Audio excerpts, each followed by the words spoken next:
کاک ئەنوەر کەمێک باسی وی زرگۆزمان بۆ بکە و ئابزام جەنابەت زانیاریت لایە. لە ڕاستیە زانیاریەکە هێرەوەیە کە ئەم شۆ دیسان بردومانی ئردوگای زرگوێزەڵی نەبارگای کۆمەڵی شۆڕژگەری زەحمەتکێشان کراوە لەداخەوە هەواڵەکان دەڵێن کەسێک شەید بووە و کەسێک بریندار بووە. لە ڕاستیە ئەمە تازە نییە، دوێنێش بارگاکانی سازمانی خەبات و پاکوانە کراوەتە ئامانج و ئەمڕۆ لێدوانی بەرپرسەکانی ئۆپۆزیسیۆنی ڕۆژهەڵاتی کوردستان مەسەلەن حزبی کۆمونیست کۆمەڵە کاک ئیبراهیمی عەلیزادە بەڕەسمی ڕایگەیاندووە کە ئەوان هیچ هاوپەیمانەتێک لەگەڵ ئەمریکا و ئیسرائیل ناکەن، ناسن ئەو هاوپەیمانەتیەوە و ناشیانەوێت خەڵک بێتە قوربانی. کاک عەبدوڵای موحتەدی بۆ ڕۆژنامەیەکی ئەڵمانی وتوێتی کە ئێمە ناچینە ناو کۆمەڵ کوژیەکەوە ئەگەر بەرچاومان ڕوو نەبێت. کاک خالیدی عەزیزی ئەڵێ کۆمەڵە سیناریۆ هەن بۆ دەنجی کوردی ئەمریکا و بەشی فارسیەکەی قسەی کردووە، ئەڵێ کۆمەڵێک سیناریۆ هەن، ئێمە هێشتا واردی ناو ئەو سیناریویانە نەبووین بەڕەسمی. بەڵام ئەمیری کەریمی هاوسەرۆکی پەژاک ئەڵێ ئێمە هێزەکانمان حازرن، تەنها پێویستمان بە هاوکاریەکانی ئەمریکایە بگا. لە ڕاستیە ئەمە مەسەن پانۆڕامای لێدوانی ئەم هێزە سیاسیانە بوو کە ئێستا لەسەر ساحەی کوردستان لەوێ شاوەی کە ئەیبینم نایەک دەنگیەک هەیەوە نییە؟ بێگومان نایەک دەنجەکە بەشی شێوەیە کە بەڕسمی کۆمەڵی حزبی کۆمونیست ڕایگەیاندووە کە ئەوان نەلە ئەسنە ناو هەسەکەەوە ئەو هاوپەیمانیی هێزە سیاسیەکان وەنە لەگەڵ ئەوە جێندایشن کە ئەوان کاری پێیەکەن. بەڵام بێگومانەوە هەرو نیە، بەشێکی زۆری هێزە چەپەکانی تریش مخالیفی ئەو سیناریۆن، بەڵام ئەوەی ترکە پێکاتۆ لە هاوپەیمانیەکە هەمویان موافقن، بەڵام ئەوان هەمویان پێیان وایە کە ئەمریکا هێشتا بە جددی نەهاتووە مامەڵیان لەگەڵ بکە، دانووسانیان لەگەڵ بکە، بە تایبەتی کە داوای ناوچەی دژەفڕی نەکەن، داوای پێدانی چەکوی قورس و کەلوپەلی سەربازی زۆرترەکەن و داوای زەمانەت دەکەن و داوای فیدراالیەکەن و پێیان وایە ئەبێ هێزەکانی تریش هێزەکانی بەشەکانی تریش لەو بارەیەوە ڕێیان وازەح پێ. بۆیە بەڵام لە بەرامبەر ئەمڕۆ هاکان فیدانی وەزیری دەرەوە قسەیەکی کردووە، نازانم چەند ڕاستە قسەکانی، و تورکیا زۆر نیگەرانە لەم بارودۆخە و نەشیان شاردۆتەوەکەوان نایانێت ئەزمونێکی تر لە ڕۆژهەڵاتی کوردستان دروست بێ. بۆیە ئەندێک سەرچاوەڵێن هێزێکی زۆری بردوتە سنووری ڕزایە یا ورمێ و ئەو مانتقا تورکنشینەکان، بەڵام هاکان فیدان ئەڵێ ئەمریکا دڵنیایی بە ئێمە داوە کە ئەوان هێزە کوردیەکان داخلی ئەم شەڕە ناکەن، کە بە نظری من ئەمە حقیقەتی تیان نیە و بۆ ئەوەیە کە پەیامێک بدا بە لە ڕاستە ناتانیاهۆ زۆرتر پێداگری لە سەرماکەوەی جەنابی شدوتت ناتانیاهۆ لە وتارەکەی ئەم شەویشە زۆرتر بەرچاوڕوونترە تا ترامپ، ینی دایناوە کە لە استراتیژی خۆیانە ڕوخانی کۆماری ئیسلامی ئێران حتمیە و تەنان لە قسەکانی هەوتی خۆتان چارەنووسی خۆتان نەگرنە دەستە، من نەسی قسەکەی بوو. بەڵام ئەوەی ترامپ لەگەڵ ئەوەی کە بەردەوام دۆناڵد ترامپ پارادۆکس لە قسەکانیان هەیە، یعنی سەرەتا و کۆتایی قسەکانی بەردەوام جیاوازی تایە و لەلایەکی تریش ئەوەی کە جەنابە دێڵی تاکتیکی شەڕەکان گۆڕاوە ئەمڕۆ زۆرتر هێرشکراوەتە سەر پاڵاوگەی نەوت و غاز و لە هەمان کاتدا ئەو پاڵاوگانەی کە ئاوی شیرینە پاڵاون و فڕۆکەخانەی میراباد کە بە قسەی ئیسرائیلەکان 16 فڕۆکە پێکراوە کە ویستیانە چەک بێزنەوە بۆ حیزب الله. لە ڕاستی ئەگەر هەواڵەکە ئیسرائیل ڕاست بێ ئێران لە کاتێکا ڕوبەڕی گەورەترین ئۆپەراسیۆن بۆتەوە کە ئێستا خەمی وەلایەکانێتی لە حیزب اللهەتی چەکی بۆ نێرێ ئەوانە هەمووی بە نەزەری. بەڵام قسەکە بێستنەوەی ئایا ئەم شەڕە خۆم شەڕە زۆری نەخەیاندو ئێستا هەش ڕۆژێتی شەڕێکی گەورە، ینی خەڵک پێی وایە ئەبێ هەموو شتێک ڕوون بێتەوە لە ماوەی هەش ڕۆژا و ئەم ڕۆژ ئێمە کۆتایی پێبێ و ئەمریکا نابێ قسەی پارادۆکس بکانەوە و نابێ نیگەران بێ لە کاتێکا وزەی جیهانی کەوتۆتە بەردەم مەترسی و بەرژەوەندی ئابوووریەکانی ئەم وڵاتانە تووشی بەریەکەوتن بووە. هەموو ئەمانە لە شەڕا واردە و خۆشیان نێنەشادۆتەوە مەریجەکان لە سەرەتای وتیان 4 هەفتە ئێستا کردویانە بەهاش هەفتەوە ڕەنگە ئەڵێن 3 مانگیش بخایانێ، بەڵام لە هەر حاڵدا ئەوان لەم شەڕانەیە کاک بێسونەوەی بپرسین بە دوای چیەوە بوون، بۆچی ئەم شەڕە هەڵگیرسا؟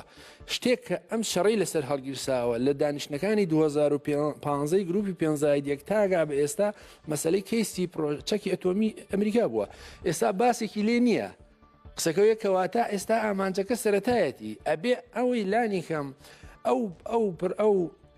یۆرانیۆمە پیتێنراوی کە ئەمریکا ئەڵێ پیتێنراوە لە 16 ئەلانی کەم ئەمەیان دەستکەوێ اینجا ئەم هەموو هێرش و قسە پارادۆکس و ئەوانەیە ڕەنگە بۆ ئەوە بێ لە بیانەوێ بە هەر شێوەیەک بێ دەستیان بەم یۆرامیەوە پیتێنرا ببگا جا ئەگەر بە ئاشتیەکە ئێران تەسلیمیانەکە کە کارێکی قورسە یان بە شەڕێکە کە ئەبێ دەستی بەسەراگرن بەهەرحاڵ ئەم شەڕە لار وا پێچێ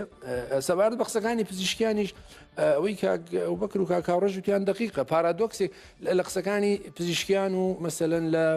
سوپای پاسداران و لە ئەوانە هەیە لە ڕاستە ئێستا لە ئێرانە ئەمە سەربازەکانن قساکەن مسپای پاسدارانە قسەی یەکەم و ئەخیرەکان نەک پزیشکیانی ڕیفۆرمیست یعنی وەحیدیە لاریجانیە قاڵی بافە و عێراقچیە و ئیژەیە ئەمانە سیاسەتی کۆماری ئیسلامی ئێراندا ڕێژن بۆیە وەکو میدیاکان وتیان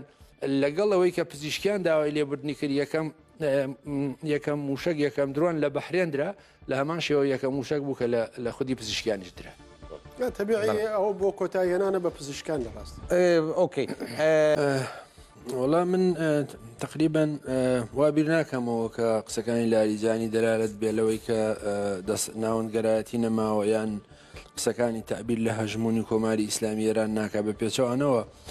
علی لاریجانی یەکێکە لە هەرە کارکتەرە مؤسیرەکانی ناو ئەم سیستەمە سیاسیە سەرۆکی پەرلەمان بۆ سەرۆکی ئەنجومەنی باڵای ئاسایش بووە سەرۆکی مەسلحەتی تەشخیصی نیزام بووە بەڕێوبەری رادیۆ تەلەڤیزۆن بۆ پاسدارە و معتەمیدی خامنەئی بووە و بە تایبەتی ئەم ڕۆڵەی کە ئێستا هەیەی و لەم شەڕانەیە دەرەنجامی ئەوەیە کە میدیاکان باسییان لەوە کرد کە لە شەڕی 12 ڕۆژەیە و لە خۆپیشاندانەکانی دواییە کودەتایەک لەلایەن ریفۆرمیستەکانەوە بە تایبەتی ڕوحانیەوە هەبووە کە ئەو لە دانیشتەکەیە بوو ئەو ئاشکرای کردەوە بۆی ئێستا کاک بێستون تۆ دیقەت بە ینی ئێمە بێ پرسیارێک بکەین لەسەرەوەی حرەکەی ریفۆرمیست کارکتەرە سەرکیەکانیان لەکوێن مەسەلەن ئەوە قەیناکە موسەی و کەڕووبی لە خۆپیشاندانەکانی 2009 لە ماڵێکە زیندانی کراون لەگە خێزانەکانیان بە تۆمەتیەوەی کەوان دەستیان هەبوو لەو خۆپیشاندانانە و کاریان بۆ دەرەوە کردووە بەڵام لە دوای ئەوە مەسەلەن ڕوحانی سەرە کۆمار بووە و ئێستا ڕابەرایەتی بەرەی ریفۆرمەکە محەممەد خاتەمی سەرە کۆمار بووە لە ناو بەرەی ریفۆرمیستە محەممەد جەواز زەریف ریفۆرمیستە ینی بەشێکی ئەساسیە لە کارکتەرەکە و تەنانەت لە دوای ئەوانە ئێستا چارەنووسی سعید جەلیلیش دیار نییە کە یەکێک بوو لە هەرە کارکتەرە بە قووەتەکان و پازدار لەوەش زیاتر ئەوەی کاکەڕێ ینی ئەم وڵاتانە نەگرەوەی کەستا کۆماری ئیسلامی ئێران لە حاڵەتی شەڕەوە بیانووی بوونی هێزە کوردیەکانەکە بۆ بیان و بۆ تێگرتنی درۆن و شک لە ڕاستیە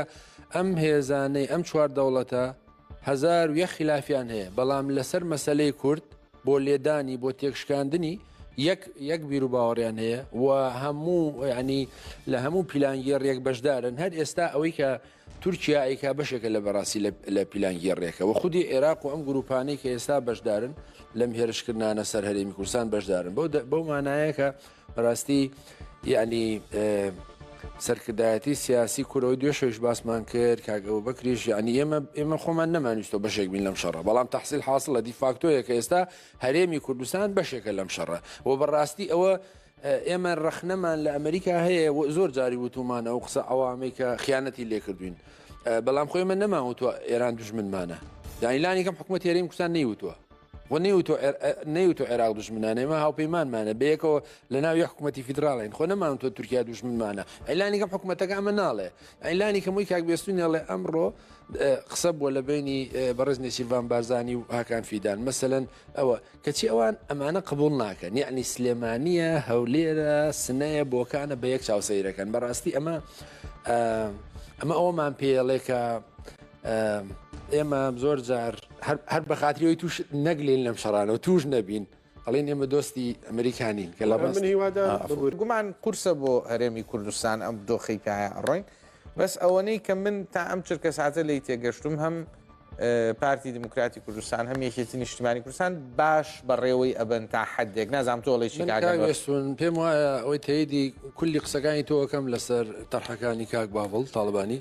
و پێم وایە قسەکانی زۆر دیبلۆماسی بوون بەڵام دڵنیام کە لە دڵیا شتێکی ترەڵێ و ویستیشم پێشەوە ئەوە بڵێم کاک بێستون ئێمە بە حکمی تاریخ و ئەو جوگرافیا و جیۆپۆلۆتیکە دابشکراین بەسەر ئەم چوار دەوڵەتەیە هەمیشەش قوربانی بووین و لەم هەموو ئەو ڕووداوانەیە ئێمە وتمانەکە کە شەڕ خوازنین لەگەڵ نین یعنی پشتیوانیان بووین مەترسی نەبووین بەڕاستی لەسەریان بەڵام ئەوان نەهێشتویانە بە زمانی کوردی قسەکوێن بۆی قسەکەم ئەوەیە ئەگەر حکوومەتی هەرێمی کوردستان کە ئەرکێتی بە دیبلۆماسی قسە بکە بڵێ کاکە من نایڵم کۆمەڵۆ دیموکرات لە سنوورەکان بپەڕنەوە پارتیایەکێتی ئەم قسەیە بکەن حکوومەت بەرپرسیارەتی ئەخلاقی و ئیداری و کۆمەڵایەتی لە سەرشانە لەم منطقەیە مەترسی لەسرە وەکو یەکێک لە بەرپرسەکانە لە کاک ئێمە بەرگەی 15 درۆن و ساروخی ئێران ناگرین حقەتی تایە بەڵام بەڕاستی کاک بێسون حقیقەتەکەی ئەمەیە هیچ کوردێکی شەریف هیچ کوردێکی نیشتیمانپەرۆر دڵسۆز و چەپ و ئینسانی خواز نادۆزیەوە دانی خێر بەم چوار وڵاتەیە بنێ لەبەرەوە لە هەر حاڵەتێک کە ڕوبەڕوویانە بێتەوە هەموو کوردێک خوازیارە بەوەی کە چەپەکەی وەکو مەدەح بەکارهێناوانە بوو ئەو پێشڕۆ محەممەد لێرە یا هێرشە کردە سەرێت هەچی چەپی دنیا هەیە دژی کوردە ئەو بۆ چوونە تەواو ناڕاستەکە بەڕاستی ئەوەی وانە چەپی کوردی تێڕوانینێکی تری بۆ چەپی کوردی نا چەپی جیهانی چەپی جیهانیش ئێستا ئەوەی کە کاک بێستون باسیەکە بەڕاستی چەپی فەڕەنسی بە تایبەتی چەپی فەڕەنسی پشتیوانی گەورەیان لە ڕۆژ ئاواکردی ئەنی ئەوەی کە ماکرۆنێکا بەشێکی لەژێر تەسیری چەپی فەڕەنسیە تەنانەت ئەوان پیان وا بوو کە ئینتەرناسیۆنالی چوارەم ئەبێ لە ڕۆژ ئاوا بێ هەر بۆیە بەشێ لە گروپە چەپەکانی زۆری دنیا هاتن پشتیوانیان لە ڕۆژ ئاوا کرد بەڵام ئەوەی کە کەسێک پێی وا بێت چەپ مەسلەی نەتەوەی یان نیشتیمانی وارێستا مەسەن ئەو تەرخانەی کە ئێستای هەندێک لە گروپە چەپەکانی کوردستانی ئێران وەکو کۆمەڵە بەڕاستی پشتیوانیە لە خەباتی بینە بەشێک لە باسی کورد پەنجەیان پیانە هەستەکەی مقاومەی ئیسلامی ئیعلانی حربی کردم شەو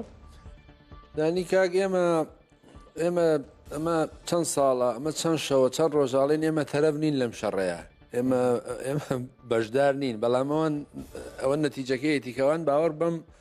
بەم بەری و بێلایەن و ئەوی ئێمە ناکەن لە ڕاستیشە کە ئێماڵێن عێراق دەوڵەت نییە کە ئێماڵێن عێراق بێ دەوڵەتی فیدرال بەرپرسە لە مەولەوە کاکە حقیقەتی تیان نییە ئەمە دەوڵەت نییە مرکزیەتی نییە هیچ کەس ئینتیمای نییە بۆ ئەم دەوڵەتە لە ناو عێراقا ئەمانە میلیشیان و لە ڕاستیە نەکرد دەستی پیانە ئەو عقیدەی هەیەیان بوو ئەو عقیدەی هەیەیان بوو کە لە ماوەی ڕابردوودا مەسلەی موچەبڕین مەسەی قوتی خەڵک مەسلەی کێشەی نەوت مەسلەی چیچی ئێستا کردویانە بە حقیقت ئەوەیە کە درۆنە تێگرن موشەکە تێگرن تەنان لە ئوتێلەکان لە فڕۆکەخانەکان لە ینی ڕاگەنراوێکیان هەیە هی مقاومەی ئیسلامی لە عێراق ئەڵێ وەکو وەفایەک بۆ خوێنی فەرماندەی شەهید سید عەلی خامنەیی خوا گیانی پیرۆز بکە و لە پێناو جێبەجێکردنی ئەرکی شەرعیمان و وەڵامدانەوەی دەستدرێژەکانی زایۆنیستی ئەمریکا و پیاوە بە ئەمریکا پیاوە بە جەرگەکانی ئێمە کاژێر 12:40 دقەی شەو بنکەی ڤیکتۆریای ئەمریکیان لە فڕۆکەخانەی بەغدا بە فڕۆکەی بێفڕۆکەوان کردووەتە ئامانج هەر خۆیان نووسیوانە خوای گەورە پشتیوان و سەرخەری مجاهیدین بێ ئەمە ڕاگەیەنراوی فەرمی مقاومەی ئیسلامیە. دوای ئەوە کاک بێستون زانی چی ئەو بۆچوونانە ڕاز نەبوو کە ئەمریکەکان پیان وا بوو ئەم زۆنەیە ئەو زۆنە لایەنگری ئێرانە و ئەوەش ڕاز نەبوو کە پێمان وا بوو ئێران جیاوازیەکە لە بینی ئەم زۆنیا ئەو زۆنیا ئەم شوێن ئەو شوێن ئەوەشی نەکردووە لە ڕاستیە و تەسەورەکەم ئەم پەلامارانە درێژەی هەبێ و نەشیان شاردۆتەوە ئەنی گرفتەکەوێکەوە نییە بڵێ وەڵا شاردویانەتەوە مەسەرەن ڕۆژێک ئەسحاب الکەفە لە ڕۆژێک سەرایی دەمەوە ئەمانە کە بەڕاستی حقیقەت نین و نوێنەرایەتی گروپەکانی کەتیبەکانی سید شۆدا و کەتیبەکانی حیزب الله و هەواڵەکانیشان لە تەلەڤیزیۆنی خەزعەلی بڵاوە بێتەوە وازحە کە ئەوان بتێ و نەتەوێ ئەنی